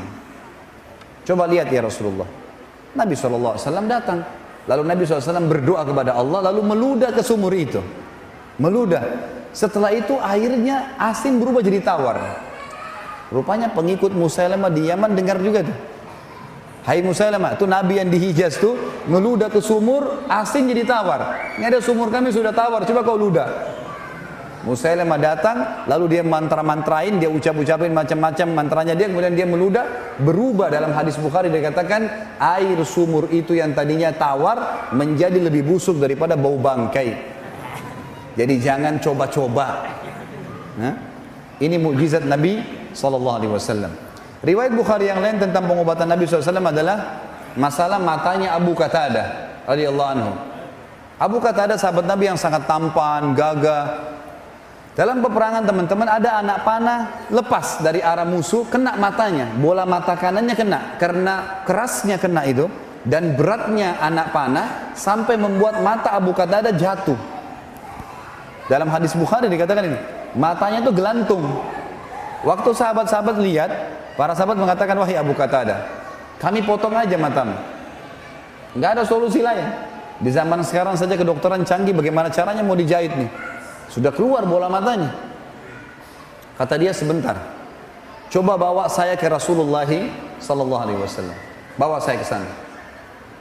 Pergilah ke sana. Subhanallah, dari jauh Nabi begitu lihat Abu Qatadah, Nabi senyum. Dan ini kecerdasan Abu Qatadah. Kita lihat nanti dalam banyak kisah teman-teman, sahabat-sahabat yang cerdas waktu Nabi masih hidup, mereka langsung datang ke Nabi minta solusi. Maka mau solusi Nabi mukjizat, gitu kan? Datanglah ke sana, Nabi SAW senyum. Sahabat heran, Abu Qatadah matanya berdarah-darah, Nabi senyum. Langsung Nabi mengatakan, wahai Abu Qatadah, kalau kau mau, Nabi sudah tahu maksudnya apa. Kalau kau mau saya doakan kepada Allah matamu sembuh, bisa, matamu sembuh, tapi tidak ada jaminan surga. Kalau kau bersabar, matamu nggak ada, dipotong aja, maka pasti kau masuk surga. Karena matamu ini jatuh di jalan Allah nih. Abu Qatadah bingung. Pilih salah satunya, sembuh mata tapi tidak ada jaminan surga, atau tanpa mata dapat jaminan surga. Abu Qatadah setelah perang mau nikah. Nikah matanya satu nggak ada, jadi jelek. Apa kata Abu Qatadah dalam hadis Bukhari? Ya Rasulullah, doalah kepada Allah agar mata saya disembuhkan dan saya minta surga. Dua-duanya.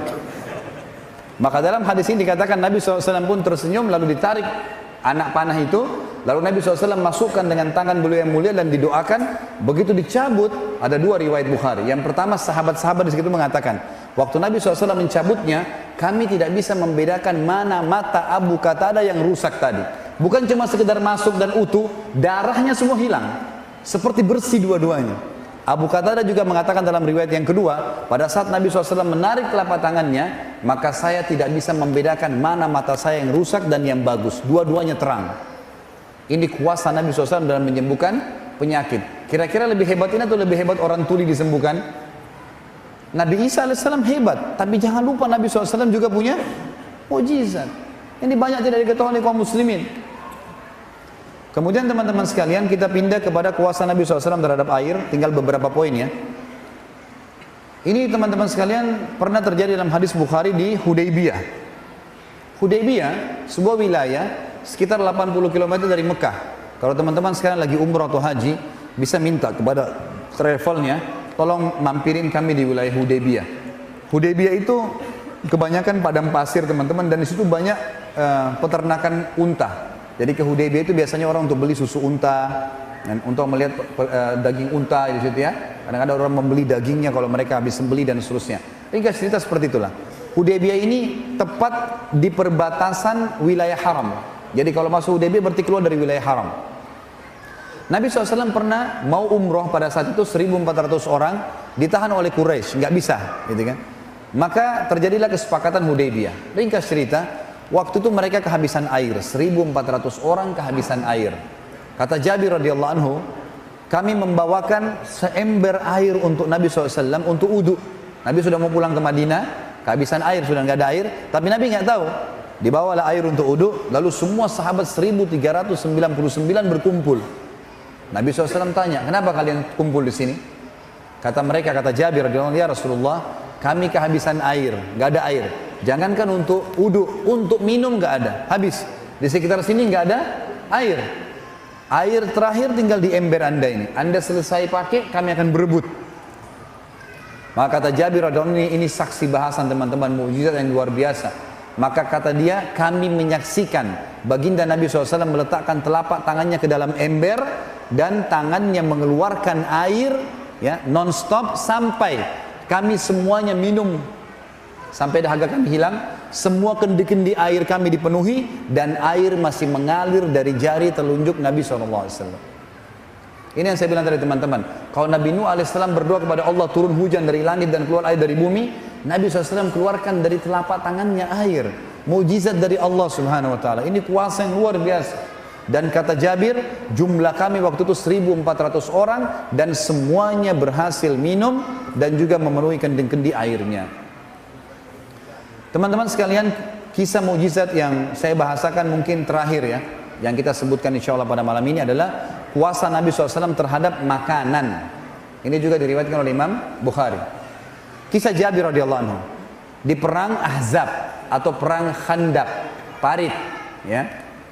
Waktu Nabi SAW mendengarkan Quraisy keluar dengan 10.000 orang, seluruh suku-suku Arab yang kafir, berikut dengan Yahudi, Kainuqa dan Nadhir dari Khaybar, semuanya ikut untuk memerangi Nabi SAW dan ingin membagi-bagi Madinah dengan 10.000 penunggang kuda. Ini penunggang kuda ini sama dengan tank sekarang ya. Memang betul-betul habis Madinah pada saat mereka masuk kalau secara hitung-hitungan militer pada saat itu. Nabi SAW musyawarah dengan para sahabat. Salman Al-Farisi radhiyallahu anhu, sahabat Nabi yang mulia ini dulu perdana menterinya Persia. Dan dia juga kepala keamanan militer, gitu kan? Maka dia mengatakannya, Rasulullah, kami di Persia, kalau kami sedang terdesak, maka kami buat parit di sekitar pintu masuk kami, maka musuh nggak bisa masuk. Kalau ada yang masuk, kami serang. Maka Nabi SAW suruh sahabat semuanya buat parit. Ini kalau teman-teman lihat di YouTube sudah ada ceramah sirah tentang perang Khaybar. Panjang lebar saya jelaskan. Ringkas cerita, digalilah parit dalam beberapa riwayat ada yang mengatakan yang 7 meter dalamnya, lebarnya 15 meter, yang sulit sekali untuk diloncati oleh kuda. Setiap kali 10 kali 10 meter Nabi SAW taruh 10 orang sahabat dan tidak boleh pulang ke rumah kecuali betul-betul mereka sudah minta izin dengan Nabi SAW. Satu waktu teman-teman, mereka lagi menggali dan dalam kondisi lapar, musuh sudah dekat dengan Madinah, harus menyelesaikan pekerjaan. Ada 2 orang sahabat datang kepada Nabi SAW lalu berkata, ya Rasulullah, kami kelaparan, gak ada makanan. Lalu mereka ngangkat bajunya. Ternyata di perutnya sahabat ini ada 2 buah batu yang diikat. Jadi untuk menghilangkan lapar, batu diikat, lalu diikat dengan keras di perut sehingga ususnya jadi kecil, gitu kan? Sehingga laparnya berkurang. Nabi SAW waktu lihat 2 sahabat ini tidak jawab apa-apa. Beliau cuma angkat bajunya dan ternyata di perut Nabi ada 3 batu. Ini jawabannya, saya lebih lapar dari kalian, gitu kan? Maka sahabat yang 2 terdiam. Jabir radhiyallahu anhu lihat pada saat itu. Dia mengatakan, demi Allah, Rasulullah SAW telah tertimpa sesuatu yang sudah luar biasa ini. Sampai lapar ikat batu di perutnya, gak ada yang tahu. Untung ada sahabat yang bertanya gitu. Lalu kata Jabir, ya Rasulullah, izinkan saya pulang ke rumah saya. Kata Nabi SAW, baiklah pulang. Dia pulang. Dia bilang kepada istrinya, ya, hai istriku, punya makanan gak? Kata istrinya, kenapa? Dia bilang, saya telah melihat sesuatu yang memilukan dari Nabi SAW. Kata istrinya, apa itu? Rasulullah SAW ikat perutnya dengan 3 batu. Masa kita bisa membiarkan itu? Ini lapar, ada makanan. Kata istrinya, persiapan makanan kita adalah 1 sak gandum, ada 1 sak gandum, beberapa kilo gandum, dan ada 1 anak kambing kecil milik kamu di sebelah rumah. Kalau kau mau, potong kambing itu saya buatkan kari, kemudian nanti gandum ini kita buatin roti. Lalu undang Rasulullah SAW makan ke sini. Kata Jabir, pikiran yang bagus. Disembelilah, dibuatlah masakan tersebut. Begitu selesai, sudah siap makanan, kata istrinya, Jabir, ingat, jangan permalukan saya di depan Nabi SAW. Undang Nabi SAW dengan 4 atau maksimal 5 orang sahabatnya. Makanan gak cukup. Ini pas hanya untuk 10 orang paling maksimal. Mereka 5, saya juga sama kamu sama anak-anak harus makan. Kata Jabir, tentu saja. Pulanglah Jabir ke Khandaq tadi.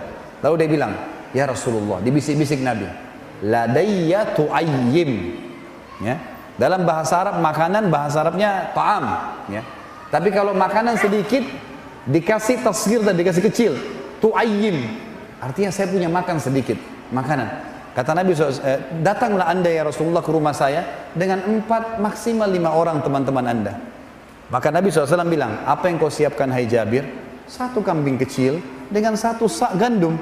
Kata Nabi SAW, banyak dan berkah. Tiba-tiba teman-teman Nabi SAW naik di atas batu tinggi, teriak dengan suara keras, wahai muhajirin dan ansar, kalian semua diundang oleh Jabir. Riwayatnya begitu. Lalu Jabir mengatakan, ya Rasulullah, muhajirin dan ansar. Kata Nabi SAW, iya, pulanglah dan jangan sentuh makanan itu. Coba teman-teman kalau antum di posisi Jabir nih. 1.500, 400 orang waktu itu di Khandaq, semuanya lapar, dan pada saat itu disebutkan dalam riwayat Bukhari 3 hari belum makan, tidak ada makanan. Maka Jabir pontang-panting lari ke rumahnya, teriak depan rumah, wahai istriku, kita sudah dipermalukan, gitu. Begitu riwayatnya. Lalu kata istrinya, kenapa? Rasulullah SAW undang muhajirin dan ansar. Kata istrinya, kan saya sudah bilang jangan permalukan, bukan perilaku saya, Nabi yang bilang. Maka istrinya cerdas nih. Ini subhanallah, iman kalau dalam hati ada, lain jawabannya. Maka dia mengatakan, sebentar, ada pesannya nggak Rasulullah SAW? Kata Jabir, ada. Jangan sentuh makanan, jangan sentuh sampai beliau datang. Tunggu, gitu ya. Baik, datanglah Nabi SAW dengan 1.400 orang, 1.400 orang datang, ramai. Rumahnya Jabir 4 kali 3. Rumahnya kecil, disebutkan itu 4 kali 3, 4 kali 4. Rumah orang dulu kalau 5 kali 5 itu sudah luar biasa gitu. Maka Nabi SAW masuk, tanya, mana Jabir makananmu? Ini. Lalu Nabi SAW lihat istri Jabir, ditanya, apa yang kau siapin? Gandum ya Rasulullah. Panggil Khabbaza. Khabbaza ini istilah dalam bahasa Arab teman-teman, bagi perempuan pembuat roti, dipanggil kalau mau buat 1.000 roti, 2.000 roti gitu. Panggil Khabbaza, sebanyak yang kau mampu panggil dari wanita Ansar. Kata istrinya Jabir, ya Rasulullah, 1 sak gandum saya bisa buat. Kata Nabi, panggil Khabbaza. Panggil Khabbaza. Datang puluhan wanita pembuat roti, gitu kan. Lalu kata Nabi SAW, hai Jabir, saya akan sendokkan karinya di wadah, istrimu akan mengambil cuilan gandum, taruh di piring, panggil mereka 10 orang. 10 orang masuk, sudah makan baru masuk 10 orang lagi, jangan lebih. Kata Jabir, kami pun melakukan, taruh wadah, panggil 10 orang, kemudian Nabi SAW, istrinya Jabir sobek rotinya, taruh, Nabi SAW sendokin kari, gitu kan. Makanlah 10 orang ini.